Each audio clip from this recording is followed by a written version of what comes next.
Okay, so this is basically just when it's a little different. Same thing, coated with epoxy for durability. So just black, gold with white with a black open house, trying to kind of match it. But again, we can change the color of the base, the color of your nameplate and lettering, color of the card holder, color of the flag, color of the rider, and color of the lettering of the open house, and make that say for sale, sold, whatever you would like. Basically, again, it will hold 5 cards.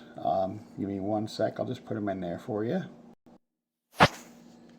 Okay, so rather than this just holding 1 cards, it can hold up to 5 or 6, because you never know when you're gonna run out. I mean, stuff happens. And you know, this can hold up to, you know, probably about 30 cards. You can see there's tons of room in there. We do make one with a wider base. That will probably be the standard.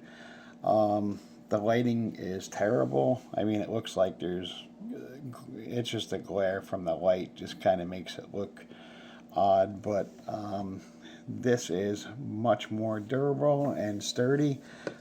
Nice base, it's not going to tip over. You know, it's a great gift for real estate agents, or you know, just for you and your business. It's great. I'm a professional real estate signpost installer, pretty large company, and I actually give these to my agents, and they love them, and they are always a conversation piece. They always take them to open houses to leave their cards in there. But I hope you like it. I'm sorry the pictures I try to take are just terrible. This phone is not that great. But I appreciate you stopping by, and hopefully you'll pick some of these up. These are much better quality than what you have seen on Amazon prior. Okay, thanks. Bye now.